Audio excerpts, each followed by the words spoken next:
Novel वही राह मुकद्दर थी, जिसके राइटर हैं आसिया रईस खान। ये इसकी दूसरी एपिसोड है। वाकई उन्हें ज़रूरत थी या किस्मत मेहरबान हुई थी जो उन्होंने अगले दिन से काम पर आने का कहा। कुछ घंटे उसे वहाँ गुजारने पड़े। उसे काम समझाया गया जो उसने आंसू पीकर सुना और समझा। ज़रूरी कागजात के बाद उसे शनाख्ती कार्ड बनाकर दिया गया।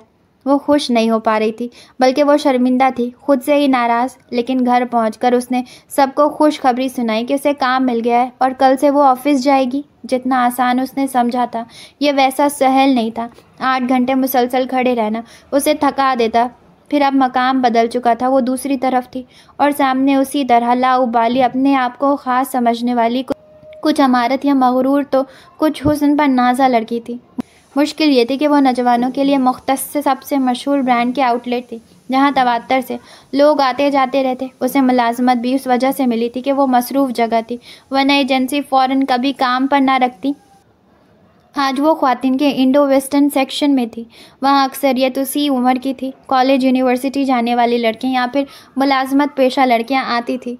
उन्हें कह कहे लगाते, नामौजूद दोस्तों पर तबसरे करते, अच्छे बुरे इन एंड आउट ट्रेंड पर राय देते देखती तो गुजरा वक्त उदासी बन के आँखों में ठहर जाता। ऐसी बेफिक्री कितनी बड़ी नेमत है। उसे नेमत छिन जाने के बाद एहसास था। अब उसे पता चल रहा था, वो जो दुरुस्त साइज़ की तलाश में कपड़े खोल के बिखेर के आगे बढ़ जाती या ट्रायल रूम में कपड़ों का ढेर लगा के बाहर निकलती थी, तो उसके पीछे कोई इसे कोसते हुए उन्हें दोबारा तरतीब से लगाता होगा। विंडो शॉपिंग करने वालों की भी कमी न थी, जो महज ट्रायल रूम की सेल्फी के लिए वहां आते थे, जिसे उन्हें इंस्टा पर पोस्ट करना होता। वक्त उसे उन्हीं गलियों और रास्तों पर बरहना पा दौड़ा रहा था, जिस पर वो कभी सबक हरामी से इतरा कर चलती थी। उन 2 लड़कियों को उनका साइज़ निकाल कर देने के बाद दूर होके किनारे खड़ी हुई तो सामने उसकी सहेलियां अंदर दाखिल हो रही थी। वो बेइख्तियार झट से पलट गई। वो उसे यहाँ इस यूनिफॉर्म में देख लें तो नूहा उनकी आंखों में तमस्खर देखने की जिल्लत बर्दाश्त नहीं कर सकती थी। उसने पास मौजूद दूसरी लड़की से मतली की शिकायत और उल्टी का अंदेशा जाहिर करके रुके बिना वुमेंस रूम में आ गई थी। वो भी खाली नहीं था। उसे पाउडर रूम यूं ही तो नहीं कहा जाता था। जो 4-5 वहाँ मौजूद थी वो टचअप, मेकअप, पिनअप और सेल्फी में मसरूफ़ थी। उसने क्यूबिकल का दरवाज़ा खोला और अंदर चली गई। यहाँ कब तक रहूँगी? अब उसे उसका जल्दबाजी और असतरारी हरकत के गलत होने का एहसास हो रहा था। लेकिन मैं कैसे उनका सामना करती? सूरत हाल भी तो सही ना होती। उसके कान बाहर की आवाज़ों पर लगे हुए थे। कोई बाहर गया तो 2 नई आवाज़ें सुनाई देने लगी, और अगर वो भी इधर आ गई तो उसे एकदम पसीना आने लगा। तन्हा जिल्लत झेलना और किसी और के सामने जलील होने में जीने मरने का फ़र्क था। दोनों हथेलों पर सर गिराए वो जाने कितनी देर यूं ही बैठी रही कि अचानक बाहर के सन्नाटे पर चौंक गई। कलाई पर वक्त देखा तो झट उठ खड़ी हुई। बहुत देर हो गई थी। बाहर आई तो पता चला उसे अभी ऐसे या वैसे जीने के लिए जलील होते रहना था। इधर उसकी गैर हाजिरी में दुनिया बदल गई। वहाँ उसकी गैर मौजूदगी में जम गफीर उमड़ पड़ा था, और जिसे वो बता कर गई थी उसने इंचार्ज के आगे मुंह नहीं खोला था। उसकी गैर जिम्मेदारी और अनप्रोफेशनलिज्म की बिना पर उसे अगले दिन आने से मना कर दिया गया था, और उसी वक्त मुंह बंद रखने वाली की कज़न को अगले दिन से आने का कहा गया था। चेंजिंग रूम में यूनिफॉर्म तब्दील करते हुए वो रो रही थी। किस किस बात के आंसू थे, शुमार मुश्किल था। उसने भी किसी की जगह हथियाई थी, किसी और ने उसकी। ये जंजीर उस वक्त टूटती जब मजबूरियों, ज़रूरतों और ख्वाहिशों के साथ साथ किसी में ज़र्फ़ और इखलाक भी मौजूद होता। वो बैग कंधे पर लटकाए मॉल से बाहर ही निकली तो पैदल ही स्टेशन की सिम चल पड़ी। बस और रिक्शा में रोने से बेहतर था वो चलते चलते आंसू बहाती। उस वक्त ट्रेनें नस्बतन खाली थी। ये भी इस शहर की मखसूस इस्तिलाह थी। जब भीड़ इतनी ना हो कि तिल रखने की भी जगह ना बने तो उसे खाली ट्रेन कहते हैं। अब क्या करूं? उसके सामने फिर वही सवाल था। इतने दिनों की भाग दौड़ के बाद उसे काम मिला था, अब फिर वही तलाश और नाकामी। काश मैंने लास्ट ईयर कंप्लीट कर लिया होता। ये मलाल जाने दिल में कितनी बार उसे अफसुर्दा करता। वो फ़ोन हाथ में लिए दोस्तों के महफूज नंबर देखने लगी। कोई ऐसा ना था जिससे वो मदद का कहती। स्क्रॉल करते करते वो शगुफ्ता के नाम पर ठहर गई। उसे तो इल्म भी न था कि फ़ोन नंबर उसके पास है। उसे हैरत थी जिसे कभी दरहूर इतना न समझा। आज उसके बारे में लग रहा था कि वो संजीदगी से उसकी बात सुनकर मदद की कोशिश करेगी। उसने व्हाट्सएप खोला। अस्सलाम वालेकुम उसने लिखा। आज से पहले भी कभी मैसेज न किया। अब सीधा काम की बात करते अच्छा नहीं लग रहा था। वो रुक गई। इंसान ज़रूरतमंद, बेबस, मजबूर हो तो मतलबी और बेशरम भी बनना ही पड़ता है। उसने अगला जुमला लिखा। मैं वसई शिफ्ट हो गई हूँ, तुम्हें शायद पता हो। वो फिर रुक गई। अपना काम निकालने के लिए किसी भी हद तक जाने को हमेशा बुरा क्यों समझा जाता है? सबके लिए ना सही, मगर कुछ के लिए आसान तो नहीं था। वो कितनी लाशों से गुजर कर ये कर पाते हैं, कोई नहीं जानता। उसकी आंखों में नमकीन पानी आन रुका था। उसे ट्रेन की वो गुफ्तगू और अपनी हरकत नहीं भूलती। और अब ये जिसे कभी घास नहीं डाली, आज उसे मदद मांगना पड़ रही थी कि उम्मीद बढ़ाने की तवक्को उसे थी। मैं घर को सपोर्ट करने के लिए कुछ अर्निंग करना चाहती हूँ, मेरी कोई मदद कर सकती हो तो प्लीज़ बताना। वो सोचने के लिए रुकी नहीं और पैगाम भेज दिया। फ़ोन बंद करके उसने पीछे सर टिका दिया। अभी वो गाड़ी गांव ही पहुंची थी कि शगुफ्ता की कॉल आ गई। हेलो, कैसी हो? उसने कुछ नदामत से पूछा। उसने अम्मी और बच्चों का पूछने के बाद अच्छी खबर सुनाई। मेरी कज़न एक जगह होम ट्यूशन को जाती है, अब शादी की तैयारियों की वजह से छोड़ रही है। 2 बच्चे हैं, 4th और 6th के। मैंने जुलेखा आपी से बात कर ली है, उन्होंने कहा है तुम्हें एड्रेस और फ़ोन नंबर दे दूँ। वो आज तुम्हारे बारे में बात कर लेंगी, तुम कल सुबह उन्हें कॉल कर लेना। उसे एकदम रोना आ गया। उसने अपनी कज़न से ज़रूर ये कहा होगा कि उसकी सहेली को ज़रूरत है, जबकि उसने कभी शगुफ्ता को अपनी दोस्तों में शुमार नहीं किया था। थैंक यू, उसकी आवाज़ रूहान सी थी। थैंक यू वेरी मच शगुफ्ता। उसने खुद को संभाला। इसमें शुक्रिया कैसा, तुमने बिल्कुल सही वक्त पर मैसेज किया था। इतना शुक्र था कि उसने जितने दिन काम किया था उसकी उजरत मिली थी। घर जाते हुए वो बच्चों के लिए आइसक्रीम ले गई थी। ये नन्ही मुन्नी खुशियाँ और सौगातें इतनी अहम हो जाती, किसने सोचा था। इसराफ वाले किफ़ायत सीख रहे थे। अगले दिन वो बेसब्री से 9 बजे का इंतज़ार कर रही थी। उसे पहले फ़ोन करना मुनासिब भी नहीं लग रहा था। फ़ोन किया तो उन्होंने उसे घर आने को कहा। वो दादर में रहती थी। उसे नहीं पता था स्टेशन पर उतरकर उनके घर तक कैसे जाए। उसने फ़ोन में 1 घंटा लगा के सब समझा और फिर घर से निकली। एक मतमूल क्लोज्ड गेट कम्युनिटी थी जो चौकीदार ने उसे रोककर बिल्डिंग नंबर और फ्लैट नंबर पूछा। फिर उस फ्लैट में इंटरकॉम पर उसका नाम बताया कि ये मिलने आई हैं। जब उधर से कहा गया कि भेज दो, तब उसे आगे बढ़ने की इजाज़त मिली। कभी इंटरकॉम की दूसरी तरफ वो भी ऐसे ही हुक्म देती थी कि आने दे, और अब खुद उन सब से गुजरते देखकर उसे बेतहाशा रोना आ रहा था। उसका दिल क्या वापस पलट जाए, लेकिन उसने खुद को घसीटा। पलटकर भाग जाना आसान था, लेकिन वो बच्चों की हसरतों पर अपनी माँ को टूटने भी नहीं दे सकती थी। वो जिंदा होते हुए भी अपने घर वालों के लिए मर नहीं सकती थी। तस्नीम कौसर ने पहला जुमला ही यही कहा कि उन्होंने जुलेखा के कहने पर उसे मौका दिया है, उन्हें उस पर एतबार है, और वो नए सिरे से शगुफ्ता की मकरूज़ हो गई थी। उसी वक्त उसने दिल में ठान लिया कि शगुफ्ता और जुलेखा को मायूस नहीं करेगी। उसे दूसरे बच्चों को पढ़ाने का तजुर्बा नहीं था, ताहम वो दानियाल और मायरा को पढ़ाती रही थी। तराना अपनी मसरूफियत की वजह से स्कूल जाने का वक्त नहीं निकाल पाती थी, लिहाजा रिज़ल्ट का दिन या उस्तादों से दिगर अहम ज़रूरतें मुलाकातें हर मौके पर स्कूल में वही हाज़िरी लगाती थी। इसलिए उसे आजकल के स्कूल, उस्ताद और पढ़ाई के मालूमात का इल्म था। वो बच्चे भी वैसे ही नामवर स्कूल्स में पढ़ते थे जिसमें कभी दानियाल और मायरा जाते थे, जहाँ दाखिला हुसूल इल्म से ज़्यादा नाम और हैसियत की तौयन के लिए होता। पहला दिन था, सो आज वो जल्दी वहाँ से निकल गई। वो खुश होना चाहती थी, लेकिन दिल पर वही कई दिनों से छाई उदासी काबिज थी। शाम में अचानक इशरत और बिलाल चले आए। आज कैसे, मतलब छुट्टी तो नहीं आज? निशात ने पूछा।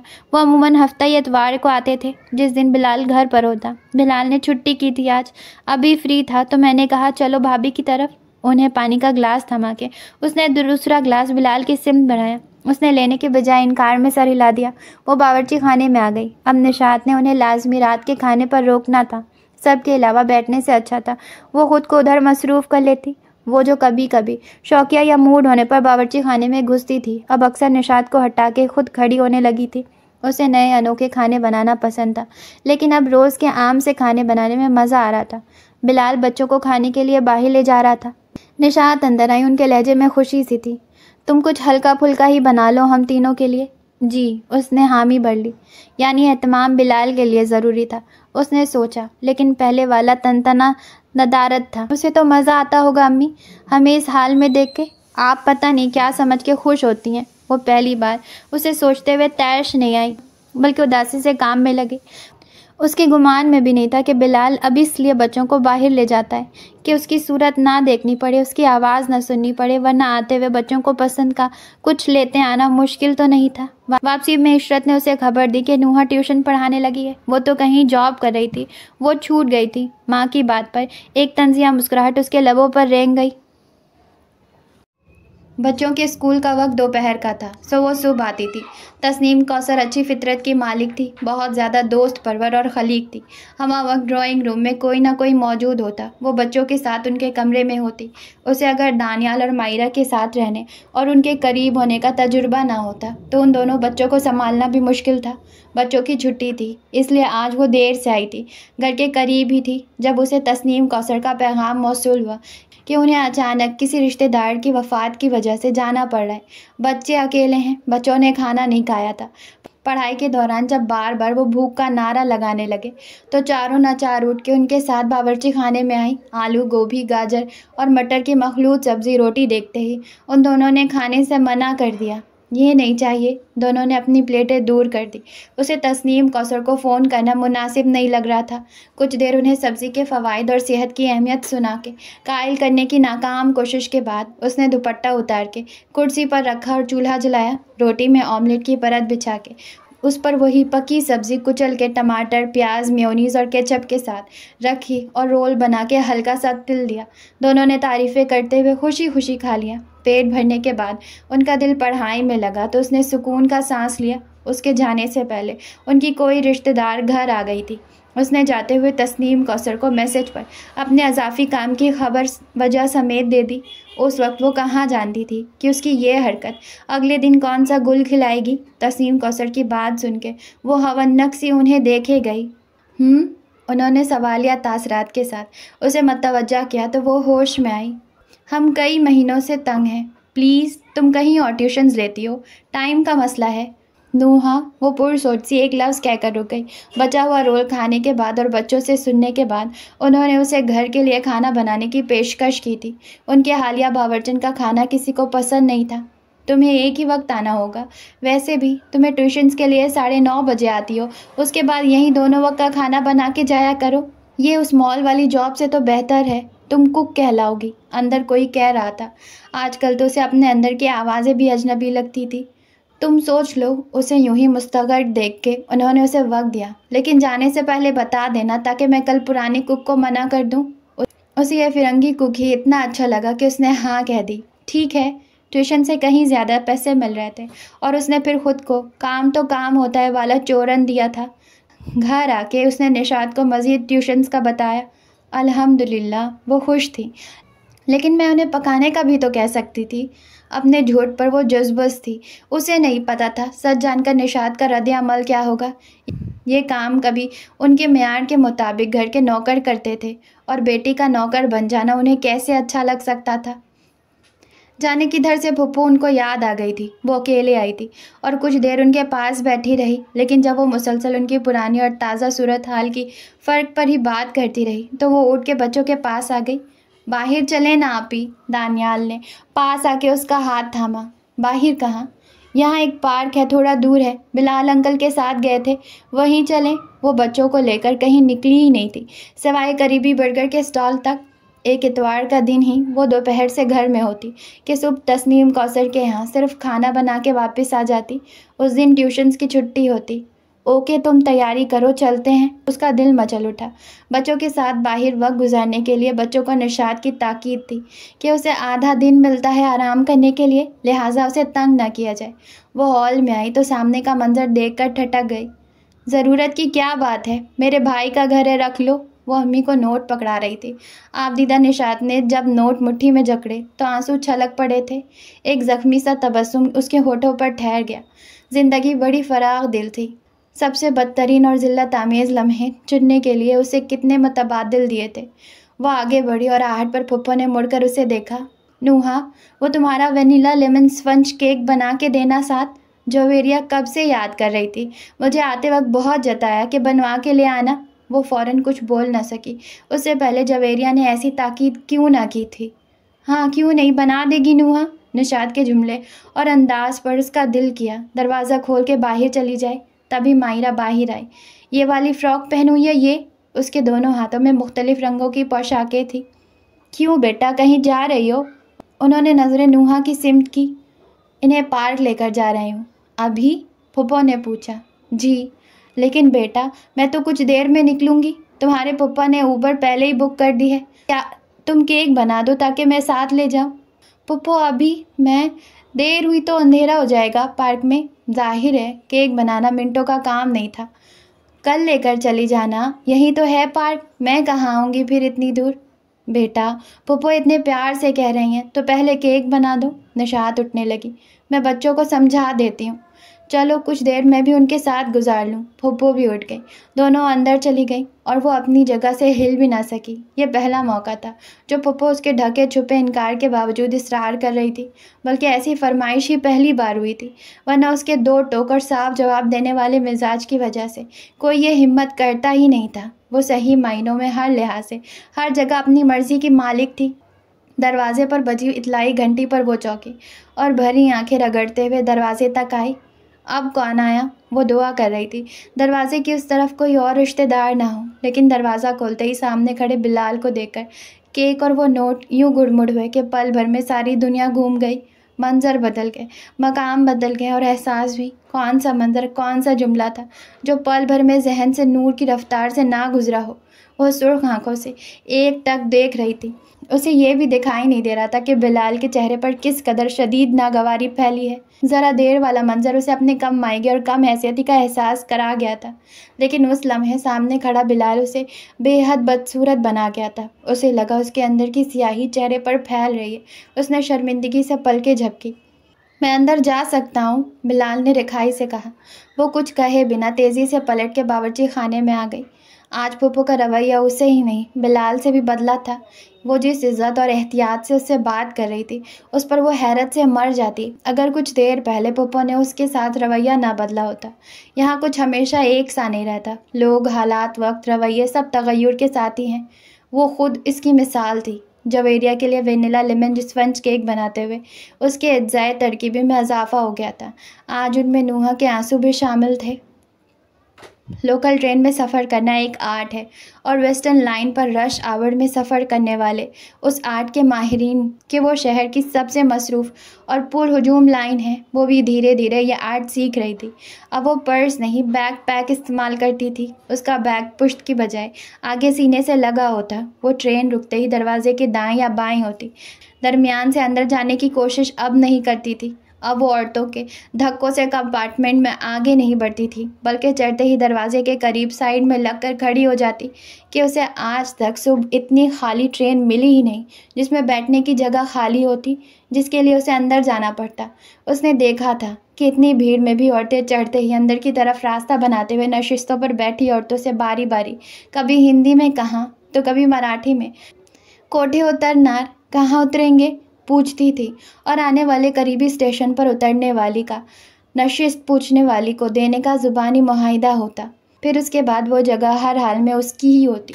इन अनऑफिशियल उसूलों पर सब ही अमल करते थे। कभी कभार एक आध हट धर्म और ज़िद्दी भी मिल ही जाती, जो ऐसी पहले से तयशुदा मामले के बावजूद इस जगह पर बैठकर अंधी बहरी बन जाती। अगर दूसरी भी उसकी हम कबीला हो तो फिर सारे डब्बे में कुछ की तफरी और चंद की कोफ्त का सामान हो जाता। जब वो कम तजुर्बाकार थी तो उसके पीछे सवार होने वाली औरतों के धक्के उसे अंदर पहुंचा देते थे और फिर अपने मतलूबा स्टेशन पर वहां से दरवाजे तक आना हिमालय की सबसे ऊंची चोटी सर करने से ज़्यादा मुश्किल था। कई बार वो अपने स्टेशन पर उतर नहीं सकी थी। 40 सेकंड में चढ़ने और उतरने वालों की भीड़ में वो फंसी रह जाती थी। लेकिन अब उसने लोकल ट्रेन के मुसाफिरों के कायम करदा गैर तहरीर शुदा राइज उसूल सीख लिए थे। पहले उसे फ़ास्ट और स्लो की तफरीक भी नहीं मालूम थी। फ़ास्ट जो बड़े और ख़ास स्टेशन पर ही रुकती थी और स्लो हर स्टेशन पर। अब वो इंडिकेशन पर लगा एस और एफ भी गौर से देखती थी। अब वो सुबह निकलती तो शाम से पहले घर वापस आती। घर में उसकी आमदनी से हालात कुछ बेहतर तो हो गए थे। बच्चों की छोटी मोटी फरमाइशें पूरी होने लगी थी तो उनके मिजाज पर भी खुशगवार असर हो रहा था। स्कूल के लिए बस लगवा दी गई थी। बिलाल और इशरत की आमद पर उसने गौर किया था कि बच्चे बिलाल के बड़े फर्मा बरदार हो गए थे। उसकी बात गौर से सुनते थे। बात वो दोनों अब भी नहीं करते थे, न एक दूसरे की सिम देखते थे, ताहम वो अब उसे सुनने लगी थी। शाम वो घर पहुंची तो अंदर दाखिल होते ही माहौल में कशीदगी महसूस हुई। बच्चे चहक नहीं रहे थे। निशाद भी मुस्तमहिल थी। ज़रा देर बाद पूछने पर निशाद ने बताया कि दानियाल को कराटे सीखना है। स्कूल का इकलौता दोस्त जिस कराटे क्लास से सीख रहा है उसे भी वहाँ दाखिला लेना है और उनके ना कहने के बाद से वो रोता रहा है। उसे हैरानी हुई। माहिरा के मुकाबले वो समझदारी का मुजाहिरा करता था। जब उसने इस बाबत पूछा तो उसके अंदाज में ज़िद थी कि था तो वो आखिर बच्चा ही। हम पहले कितनी क्लासेस में जाते थे, अभी तो मैं सिर्फ कराटे क्लास का कह रहा हूँ। उसने खुद मनमर्जी और हट दर्मी वाली ज़िंदगी गुजारी थी, सो ऐसी सूरत हाल में उसे बच्चों को समझाना बहलाना भी नहीं आता था। आप टिफ़िन में एक ही दिन नगेट्स और चिकन सैंडविच दें, लेकिन मुझे कराटे क्लास जाने दें। उसका मुंह बोला और लहजा अटल सा था। नुहा दिल महसूस के रह गई। बच्चे भी कमी बेशी के मसावत सीख गए थे। अच्छा, कुछ दिन रुक जाओ फिर। नेक्स्ट मंथ से वो एकदम खुश हो गया। उसे खुश देखकर खुद ब खुद उसके लब मुस्कुरा उठे। प्रॉमिस? उसने छोटी उंगली सामने की। प्रॉमिस। उसकी उंगली में अपनी उंगली फंसाते हुए वो हंस दी। खाने के बाद अचानक निशाद की तबीयत बिगड़ गई। उसके तो हाथ पैर फूल गए। बच्चे अलग रोने लगे। किसी तरह बच्चों को घर छोड़ के वो निशाद को लिए करीबी क्लिनिक भागी। उनका बीपी खतरनाक हद तक बढ़ गया था। डॉक्टर के सवाल जवाब में उसे पता चला हफ्ता भर से वो बीपी की दवाइयाँ नहीं ले रही। डॉक्टर से तो उन्होंने बहाना बना दिया कि वो भूल गई थी, लेकिन वो जानती थी उसकी माँ इतने बरसों में कभी अपनी दवाई नहीं भूली थी। उसे खुद पर गुस्सा आया। वो काम क्या कर रही थी? एक बार फिर घर से गाफिल हो गई थी। घर आते ही खाना, नमाज और बच्चों के घर के काम देखते ही वो सो जाती थी। अम्मी, आपने बताया क्यों नहीं मुझे? दवाई ख़त्म हो गई है। वापसी में उसने पूछा। भूल गई थी। उन्होंने उसे भी बहाना बना दिया। उसके अंदर नया खौफ बेदार हुआ था। माँ के अलावा कौन था उसका इस दुनिया में? अगले दिन उसने तस्नीम कौसर से मज़ीद ट्यूशन्स का कहा। ट्यूशन्स तो नहीं, लेकिन वसीम के कॉलीग को कुछ महीनों के लिए कुक चाहिए। रुको, मैं वसीम से बात करके कंफर्म करती हूँ।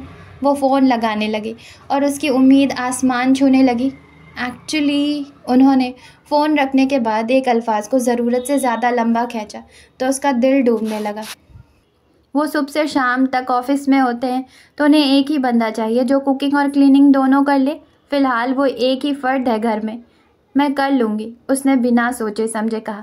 तस्नीम को भी उसकी उम्मीद नहीं थी। उनके तासरात उसे खजल कर गए। उसकी ज़रूरत और महदूद वसाइल उसके अलावा कोई और नहीं समझ सकता था। हाँ, काम तो काम होता है। आखिर तस्नीम ने कांधे उचका दिए थे। मैं तुम्हें एड्रेस भेज रही हूँ, आज ही जाओगी?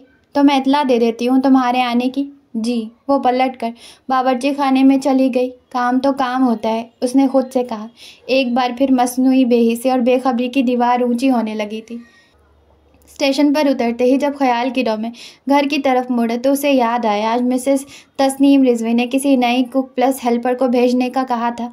उसने 8 बजे का वक्त दिया था। उसने घड़ी में वक्त देखा, 8:40 हो रहे थे। इतनी देर तो वो रुकी ना होगी। उसे अफसोस हुआ। कोई मिलने आया है सर? लॉबी में बैठा है। गेट पर ही चौकीदार ने मुताला किया तो वो लंबे लंबे डग भरता लॉबी तक आया और दूर लिफ्ट के सामने सोफे पर बैठी नुहा को देखकर पलट गया। नुहा ने किसी की आमद का एहसास होते ही लॉबी के दाखिले की तरफ देखा। बिलाल की हैरत पल भर को थी। अगले ही पल कोई जख्मों को नाखूनों से कुरेदने लगा। उसने जेब से फ़ोन निकालकर मिसेस तस्नीम रिजवी को पैगाम लिखा कि उसे देर हो गई है, वो आज कुक से मिल नहीं पाएगा। फ़ोन वापस जेब में रख के वो वहाँ से हट गया। चंद मिनट बाद उसने उसे गेट के बाहर जाते देखा। जब वो इमारत से बाहर चली गई तो वो लिफ्ट से अपने फ्लैट में आया। क्या उसे पता नहीं है वो कहाँ आई थी? बैग जगह पर रखते हुए उसने सोचा, अगर इल्म होता तो वो यहाँ आती? कभी नहीं। शर्ट के बटन खोलते उसने आईने में खुद को देखा। उसका अक्स अकड़ा सा उसे देख रहा था। अक्स के चेहरे पर तमस्खराना तबस्सुम और आंखों में फतह का नशा सा था। उसने हाथ से अपने चेहरे को टटोला, फिर होंठों को। वो कहाँ मुस्कुरा रहा था, ना उसने ऐसा तासिर सजाया था, लेकिन आज आईना वो आईना बना था जिसे किताबों में पढ़ा था, बातिन दिखाने वाला। तुम में और इसमें फ़र्क है। उसने अक्स को तंबीह की। क्या वाकई या महज मौका मिलने की देर है? अक्स का तबस्सुम तंजिया अंदाज में गहरा हो गया। वो आईने के सामने से हट गया। आज उसे इशरत को फ़ोन करना भी याद नहीं रहा था। न उसने खाना खाया। नमाज़ पढ़ के वो सोने लेटा तो नींद भी ना आई। आखिर उसने फ़ोन उठा के मिसेस तस्नीम रिजवी को पैगाम लिखना शुरू किया।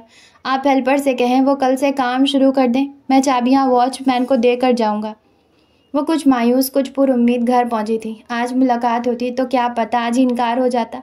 अब कम से कम उम्मीद कल तक थी। जल्दी आ गई, मैसेज तो किया था, देर हो जाएगी। निशात ने दरवाज़ा खोलते ही उसे देखकर कहा। हाँ, जहाँ काम के लिए मिलना था वो मिले नहीं। वो चप्पल उतार के पैर ऊपर किए सोफे पे बैठ गई और हाथ से पंजे दबाने लगी। उसने आज रिक्शा के पैसे बचाए थे। दानी मारो कहाँ है? खामोशी महसूस होते ही उसने पूछा। दानियाल को बुखार है, क्रोसिन दी है, वो सो रहा है। वो सोया है तो मायरा भी कलरिंग बुक लेके बैठी है। बुखार कैसे? वो फ़ौरन पैर नीचे करके उठ के अंदर बढ़ी। दानियाल पलंग पर सो रहा था और मायरा फर्श पर बैठी किताब की तस्वीर में रंग भर रही थी। उसने दानियाल की पेशानी पर हाथ रखा। हथेलियों को हल्की तपिश महसूस हुई। या अल्लाह इसे शिफा दे, ये बुखार बढ़े नहीं। उसने दिल से दुआ की। अब दुआएं भी सिर्फ मोहब्बत और परवाह का नतीजा नहीं रही थी, उसके जवाब में भी खर्चों की मिलावट हो गई थी। खाना खाया बेटा? उसने झुकी मायरा के सर पर हाथ फेरा।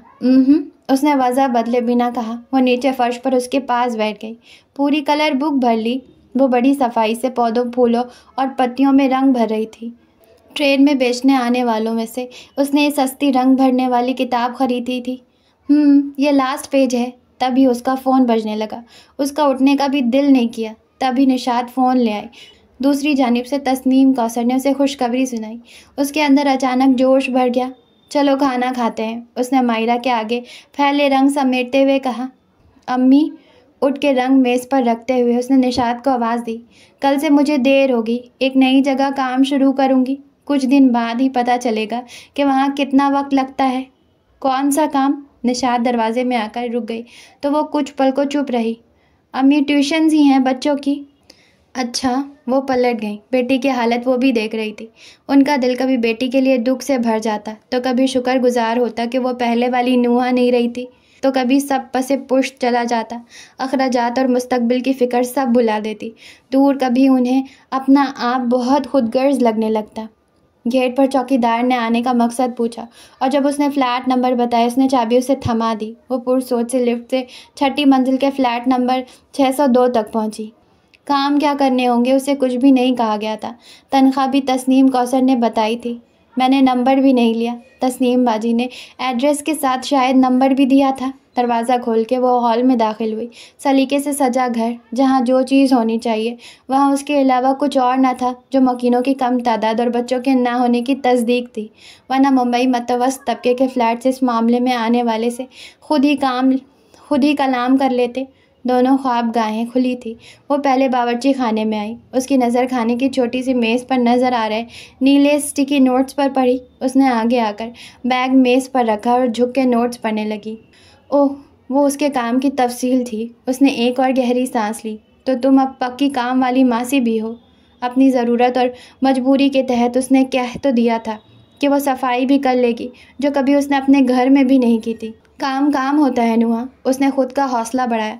पहले यही कर लेती हूँ। उसने दुपट्टा उतार के कुर्सी पर लटकाया और झाड़ू लेकर बावर्ची खाने से बाहर आई। बावर्ची खाने के साथ छोटी सी बालकनी थी जहाँ झाड़ू रखी थी। ये सब नोट्स में लिखा था। कमरों के झाड़ू लगाते हुए उसने जायज़ा भी लिया। मकीन सलीका मंद था। दूसरी ख्वाबगाह के गोशे में खड़े कदादम आईने ने उसकी तवज्जो खींच ली। वाह! वो मबहूत से उसके करीब पहुंची। आमिकिया में ऐसे स्टैंडिंग शीशे उसे बेहद पसंद आए थे, लेकिन निशात ने लेने नहीं दिया था कि बच्चे सारा वक्त घर में दौड़ते फिरते हैं। फर्श पर खड़ा आईना किसी भी पल हादसे को दावत होगा। उसने बहुत बहस की, भाई को साथ घर सीटा, लेकिन इस मामले में भाई ने भी उसकी मदद नहीं की थी कि निशात का खौफ दुरुस्त था। एक उदासी मुस्कुराहट के साथ उसने आईने के सियाह फ्रेम पर हाथ फेरा तो बेख्तियार आंखें भर आईं। जाने भाई की याद थी, अपने माजी की, या उस लम्हे अपनी हैसियत का सच। वो काम करते हुए मुसलसल याद रखे थी कि काम होता है, मेहनत खूबी है, हलाल कमाने में शर्म कैसी। लेकिन जैसे ही वो गुस्ल खाने में आई उसकी आंखें बरसने लगी। कोशिश के बावजूद उससे ज़ब्त नहीं हो रहा था। ऐसी शदीद बेख्तियारी बेबसी उसने अब तक महसूस नहीं की थी। वो वॉश बेसिन के किनारे पर दोनों हाथ रखे रोई जा रही थी। बिल आखिर हिचकियों के हमरा उसने ये काम भी कर ही लिया। हालांकि गुस्ल खाना साफ़ सुथरा था, उसे सफाई की ज़रूरत नहीं थी, लेकिन उसके काम की फहरिस्त में यह भी दर्ज था, लिहाजा उसे निजात भी नहीं थी। वो बेईमानी नहीं करना चाहती थी। वॉश बेसिन में हाथ धोते उसने आईने में अपनी सूरत देखी तो एकदम ख्याल आया, अम्मी को पता चला तो, और थमे आंसू फिर रवा हो गए। खाली घर में उसकी सिसकियाँ गूंज उठी। जाने कितनी देर बाद उसने फ्रिज खोल के चीज़ें निकाली और नोट में दर्ज दाल, रोटी और लौकी बनाई। हमेशा की तरह वो पकाते हुए ज़रा देर पहले वाली बात भूल गई थी। उसके बाद बावर्ची खाना समेटा, बर्तन धोए, खुश्क किए और जगह पर रखे। उसने शुक्र अदा किया कि उसने सफाई पहले की, पकाया बाद में, वरना वो उसी पसमर्दा और रोई सूरत के साथ घर पहुंचती थी। चूँकि पहला दिन था, उसने आम से खाने पर भी मेहनत की थी। अल्लाह कर उन्हें कोई शिकायत ना हो। फ्लैट से निकलते उसने दुआ की। वो पैदल ही स्टेशन आई। उस वक्त भी ट्रेनों की भीड़ जूं की तूं थी। बिलाल जानबूझकर देर से घर आया था। सुबह होंठ सख्ती से भीजे नोट्स लिखते हुए वो खुद से लड़ता रहा था, लेकिन उसके अंदर जमा गुस्सा और गुबार 1-2 दिन का नहीं था जो छट जाता, बैठ जाता, मौका गंवा देता। हमेशा उसके सामने खुद को बेबस महसूस करने वाला वो पहली बार बाइख्तियार था। उनके मकाम बदल गए थे। वो अपनी सोच भी उससे बदल के देखना चाहता था। वो उसकी जगह थी तो उसे भी तो नूहा की जगह संभालना चाहिए थी। आखिर तुम भी आम से इंसान निकले। शर्ट के बटन खोलते हुए शीशे में अक्स उससे मुखातिब थे। मुझे कब ख़ास होने का दावा था, उसने जवाब दिया। तो वो भी आम लड़की थी, तो झगड़ा किस बात का है। अक्स फिर मुस्कुराया। घर ऐसा गंदा होता नहीं था कि सफाई के बाद फ़र्क महसूस होता। कपड़े बदल के फिर बावर्ची खाने में आया। खाना खाते हुए उसकी कैफियत उस बच्चे की सी थी जिसे खिलौना पसंद तो आता है, लेकिन चूँकि वह नाराज़ होता है इसलिए खुशी के इजहार के बजाय खिलौना सीने से लगाए मुँह फुलाए बैठा रहता है। वो भी खाता रहा। जब से उसने बाहर जाना शुरू किया था, पहला मौका था कि उसे फ़ौरन नींद नहीं आई थी। ये मेरे गुनाहों की सज़ा है। उसने बेचैनी से करवट बदल गई। ऐसा लगता था अब तक उसने अच्छी ज़िंदगी गुजारी थी, कभी लड़ाई झगड़े किए, न बेवजह किसी से उलझी। जो अच्छा नहीं लगा, जिसने उसे खौफ में मुब्तला किया, वो उससे किनारा कर लेती कि उसे अपना जहनी सुकून और इत्मीनान सबसे ज़्यादा अजीज़ था। लेकिन अब वो अपना माजी हाल के आईने में देख रही थी। सबसे ज़्यादा जिसका चेहरा उभरता, उसे तो उसने किसी गिनती में ना रखा था। अपना बर्ताव उसे कभी गलत लगा ही नहीं। वो बेतासुर चेहरा जो उसे तैश दिलाता था, अब हैरत अंगेज़ तौर पर अब उस चेहरे में छिपे तासरात वो बड़ी आसानी से पढ़ रही थी। अगला दिन पहले दिन जितना मुश्किल नहीं लगा। वो ख़ुद को यकीन दिला रही थी। आज भी मेन्यू लिखा था। जब नोट ही लिख दिया था तो खाने के बारे में भी 2 लफ्ज़ लिख देते। उसने जहन दिगर अहम मामलात से हटाते हुए सोचा।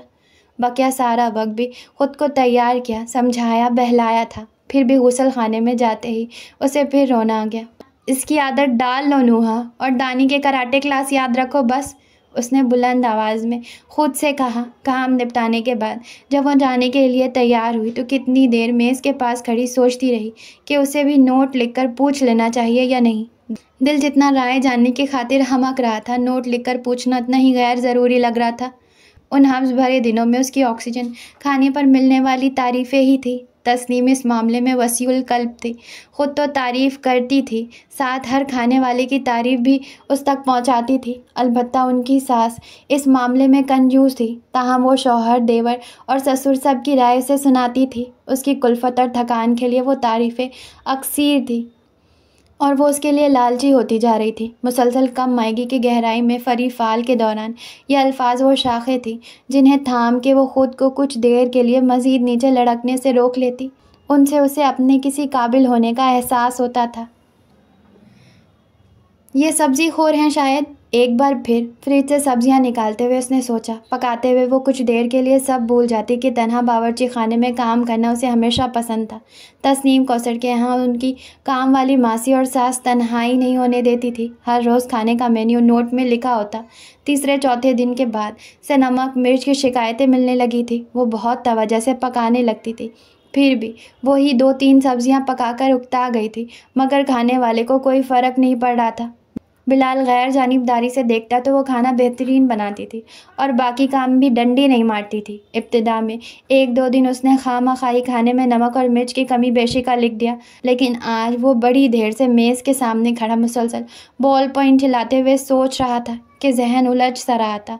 अच्छा ही होता कि पहले दिन वो नोट न लिखता, लेकिन तब तो उसे तो अब क्या बदल गया है। अंदर मतनफ़्फ़र सी आवाज़ गूंजी। उसने एक गहरी सांस ली और पेन मेज़ पर रखकर पलट गया। उसने अंदर आते ही वो नीली पर्ची देखी और तेज़ी से मेज़ तक आई। पर्ची कोरी थी, करीब ही कलम था जो आज से पहले उसने वहाँ कभी नहीं देखा था।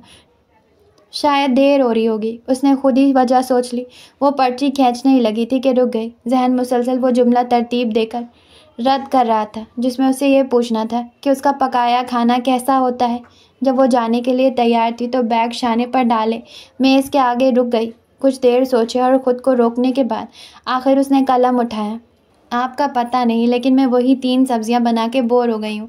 अगर आप मेन्यू में वो सब पैदा करें तो मुझे अच्छा लगेगा। लिखते लिखते रुक गई, फिर मुझे को कता किया और आगे सिर्फ बेहतर होगा लिख दिया। बिलाल खाने के लिए अंदर आया, तब याद आया कि वो सुबह कलम और पर्ची यूं ही छोड़ गया था। वो मेज़ के पास से गुजर के खाना लेने आगे जा रहा था कि ठटक के रुका और पर्ची खींची। मैं 3 ही सब्जियां खा रहा हूँ, उसने ताज्जुब से सोचा। इशरत जाने से पहले फ्रिज भर के गई थी। 1-2 दिन दफ्तर से आकर उसने पकाने की कोशिश की, लेकिन थकान इतनी होती और खाना भी अच्छा नहीं बन रहा था। उसने बाहर से मंगवाना शुरू किया, मगर उसे रोज़ रोज़ बाहर का खाना भी पसंद नहीं था। पहले ही वो दोपहर में दफ्तर के कैंटीन से जहर मार कर रहा था। इशरत के जाने के बाद उसे लगने लगा था ज़िंदगी से जायका लज़्ज़त भी ख़त्म हो गए हैं, और नुहा के बाद उसे लगा था वो लौट आए हैं। सारी उम्र मेहनत और काम के बाद दिन के आखिर में माँ के हाथों का सादा मगर लजीज़ खाना ही हमेशा उसके दिन का अख्तिताम पुरसुकून करता था। उसे ऐसे घर के बने कम्फर्ट फूड की आदत थी। अगले दिन मेज़ पर नोट के साथ पैसे भी रखे थे। खुद खरीद लिया करें। हाँ, उसे हैरत आमेज़ खुशी हुई। उस दिन तो उसने जो मयसर था वो बना दिया, लेकिन अगले दिन उसने गोश्त ख़रीदा और अपनी पसंद की सब्ज़ियाँ। बाज़ार में उसे ख़याल आया और वही बात उसने नोट में लिख कर पूछ ली। ऐसा कुछ जो अब खाने के मेज़ पर देखना नहीं चाहते। बकिया पैसे और बिल के साथ रखी पर्ची पर बला के अबरू तन हो गए। खाना खाते हुए वो मुसलसल सोच रहा था कि उसे क्या खाना अच्छा नहीं लगता। खाना ख़त्म होने तक उसे कुछ याद ना आया। अगले दिन नुहा को पर्ची मिली जिस पर लिखा था बदमज़ा खाना, और वो बेख्तियार हंसने लगी। जाने कितने वक्त बाद ऐसे बेसाख्ता हंसी छूटी थी। बकिया सारा वक्त वो सोच सोच कर मुस्कुराती रही। अगर ये ऐसे खुश मिजाज है तो बताते क्यों नहीं है कि खाना कितना अच्छा या कितना बुरा होता है। अब नमक मिर्च की शिकायत बंद थी। उसे उसके जवाब से हौसला मिला था। तो आप मेज़ पर रखे खाने को मज़ेदार से बदमज़ा के बीच रेट क्यों नहीं करते? उसने डरते डरते लिखा। उसे कुछ अंदाज़ा नहीं था वो कौन है, किस उम्र और मिजाज का है। ताहम इतने दिनों में उसने राय कायम की थी कि वो माकूल इंसान है। वो बस अपने खाने पर उसके राय जानने को बेचैन थी।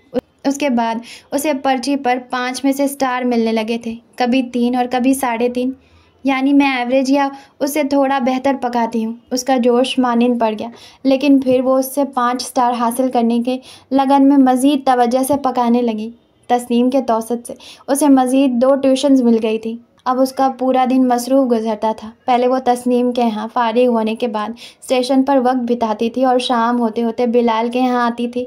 अब वही वक्त उन 2 ट्यूशन्स में सर्फ हो रहा था। सुबह घर से निकलकर वो स्टेशन पहुंची और बारिश शुरू हो गई। ये गैर मौसमी और गैर मुतवक्का बरसात थी। जब वो दादर स्टेशन उतरी तो बारिश मज़ीद तेज़ हो गई। रुक कर बरसते पानी के थमने का इंतज़ार करना बेकार था कि जाने वो बंद होती है या मुसलसल जारी रहती है। इसलिए वो हाथ से सर बचाने की नाकाम कोशिश करते हुए भागती दौड़ती बस स्टॉप तक आई, जो पास ही था। फिर भी वो खासी भीग गई थी। कॉलोनी के करीब बस स्टॉप पर आते आते बारिश का ज़ोर कम हो गया। कौन ज़्यादा बेतबार है, ज़िंदगी, वक्त, मौसम या इंसान? तस्नीम कौसर के घर की जानिब कदम उठाते हुए वो सोच रही थी। दिन तो जैसे गुजर गया, लेकिन जब वो बिलाल के यहाँ आई तो तबीयत निढाल थी। बदन दर्द से टूट रहा था। छींकें भी शुरू हो गई। ये बिस्तर पर पड़ने की इब्तिदा अलामत थी। उसने पर्स टटोला, दवाई मिल गई। दवाई लेके उसने पहले खाना बनाया कि उसे लग रहा था कि तबीयत ने साथ ना दिया तो काम अधूरा छोड़ के घर जाना पड़ेगा, और सफाई से ज़्यादा ज़रूरी खाना था। ताहम बावर्ची खाने से फारिग होने के बाद किसी तरह उसने तीनों कमरों की सफाई भी कर ली। आखिर में वो मास्टर बेडरूम में आई। अब उसे अपना बैग उठा के घर के लिए निकलना था, लेकिन अचानक सामने पलंग पर आरामदाह सिलवट से पाक सलीके से बना तकिए और कंफर्टर से सजा बिस्तर देखकर उसका टूटता बदन और बोझल होती आंखें ठनक के एहतजाज व इल्तिजा करने लगी। कुछ दवा का असर था कि उस पर गुनूदगी तारी हुई। उसने घड़ी में वक्त देखा। उसने मामूल से ज़्यादा तेज़ी से काम समेट लिए थे। कुछ देर सो जाऊं तो अंदर की कशमकश पर तबीयत की सुस्ती गालिब आ गई। मैं कोई चीज़ इस्तेमाल थोड़ी कर रही हूँ, पंखा भी बंद है। थकान और तबीयत की गिरानी ने उस वक्त ज़ाब्ता अखलाक और उसूल सब भुला दिए। उसने फ़ोन पर अलार्म लगाया और पलंग के किनारे झिझकते हुए तकिए पर यूं सर रखा कि उस पर कोई निशान न छूटने पाए। अगले पल ही उसकी आंखें बंद हो गई।